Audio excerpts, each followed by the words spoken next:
بسم الله والصلاة والسلام على رسول الله. معكم أم بتول، رايحين نحضروا مع بعض اليوم تتبيرة جامبو بذوق الدجاج اللي راح يجي أحسن من تاع المحلات واللي يتباع من برا، اللي ينشروه في دوك ساشيات بودرة، وكاين وكاين يجوا مكعبات. بصح حنا اليوم راح نديروه هذاك اللي يجي في ساشيات بودرة بمقادير جد بسيطة، وحضروه من دركا ان شاء الله. رمضان لحين ربي بداو بتحضيرات رمضان ان شاء الله يدخل علينا بالصحه والهنا. بسم الله. مقادير الوصفه: عندنا كيلو تاع زرديه اللي هي الجزر، حبه قرعه كورجيت، حبه بطاطا، زوج حبات لفت، زوج حبات بصل، وربطه كامله تاع كرافس، ونص ربطه قزبر. كما تقدري ديري معاها معدنوس. انا ما كانش متوفر عندي، الزوج وصيته باش يجيب لنا معدنوس، يجيب لي المعدنوس ما جابليش معليش. وقيت 20 ميل بولي اشي. وكما تقدري ديري نص دار تاع الدجاج، انا حبيته مطحون باش يسهل عليا العمليه. الطريقه نبداوها كامل بالاشوار باش نسهلها على روحي. في الاشوار نتاعي نبداو نقطعو في الجزر تاعي قطع صغيره.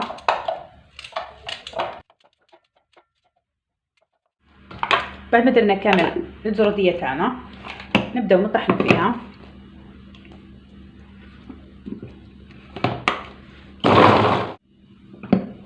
بعد ما طحنا الزرديه تولي رقيقه بهذا الشكل، نجوزو نحطوها نفرغوها لهنا فرغي سيكنا لخاطر ما تجينيش كامل الخضره نديرها مع بعض. ولكن عندك اشوار كبير تقدري ديري كلشي مع بعض وتطحنيه عادي. درت الزرديه تاعي ونزيد نطحن البصل والكورجيت مع البطاطا بنفس الطريقه. كملوا نطحنوا كامل الخضر تبعنا ونرجعوا لكم. وكل ما تطحني تبداي تهبطي واش كاين في الاشوار تاعك. هذه الخضره التاليه يعني دايرتها في الاشوار. بهذه المرحله ندير البولي اشي نتاعي ينطحن. ولا خفتي الاشوار تاعك ما يتحلكش الخضره تاعك مع اللحم مليح، بدا ديري بشويه وبدا تطحني فيه.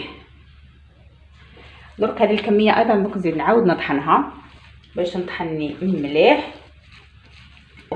نكملوا نطحنوا البولي اشي نتاعي مع هذيك الخضره. طحنا المكونات في المرحله الاولى، نخلطوا هادو كلشي مع بعض مع البولي اشي تاعنا، نخلطوهم مليح ونزيدو نعاودو نطحنوهم المرحله الثانيه. ولا خفتي على الاشوار تاعك يسخن ولا يفسد خليه يبرد شويه وكملي هاد العمليه.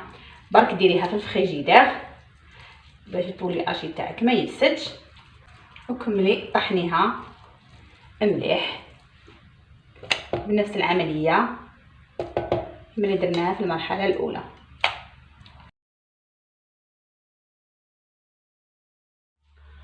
بعد ما طحناه ولا بهذا الشكل، طحنته زوج خطرات، نبداو نضيفو في باقي الاضافات.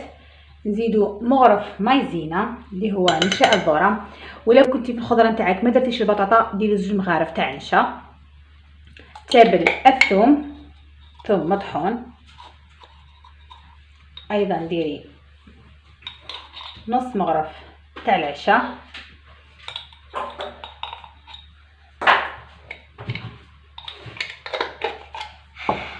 تابل الخاص بالدجاج باش يعزز لنا النكهه تاع الدجاج ويولي جامبو خاص بالدجاج.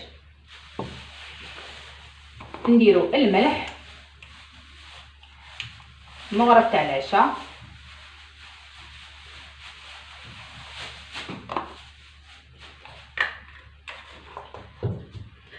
مغرف مش معمره تاع الكركم، مغرف صغيره زعتره. ولكن عندك رند مطحون ديري، انا كان مش متوفر عندي. مغرف تاع العشاء راس الحانوت، والعكري الاحمر اللي كنا ديجا حضرناه من قبل، 2 مغارف. باش تولي الوصفه احسن من نشروها من برا، نخلطوا كل شيء مع بعض.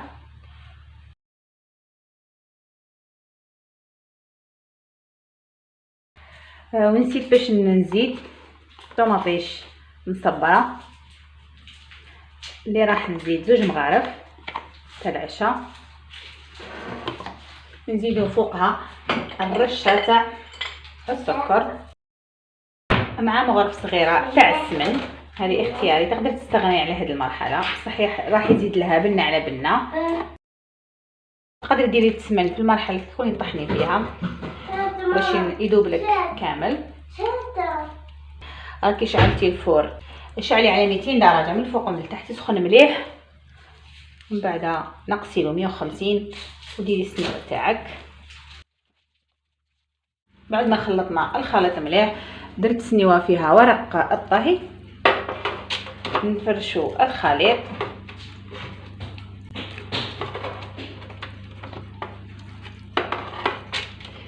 ديروه نسوي كامل في السطح، ما تكونش جهه طالعه وجهه هابطه. هنايا راه السمن ما دابش معانا، كون طحناه في المرحله الاولى خير.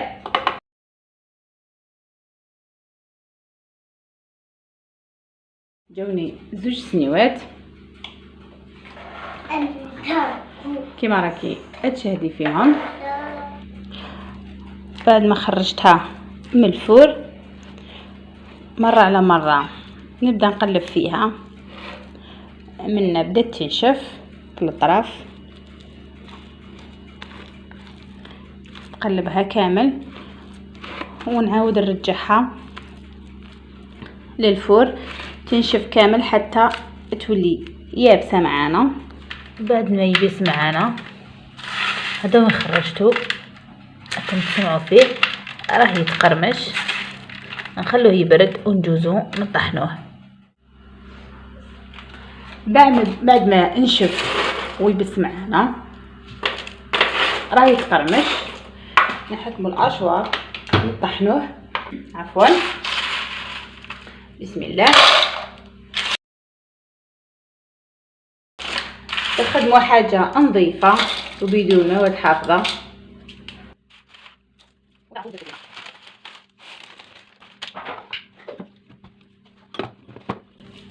بسم الله.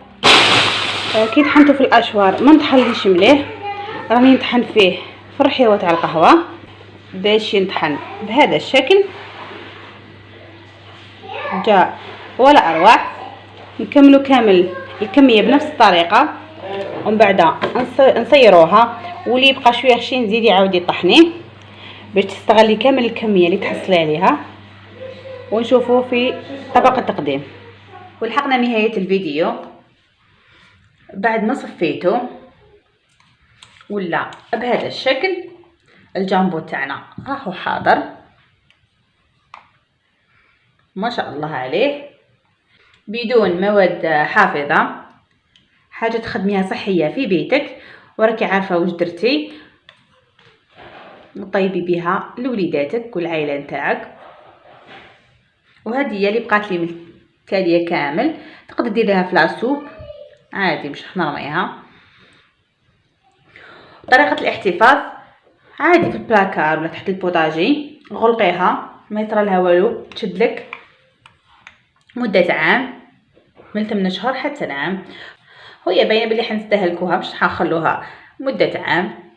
جامبو احسن من اللي يتباع في المحلات بذوق الدجاج، ومره اخرى نخدمه بذوق اللحم.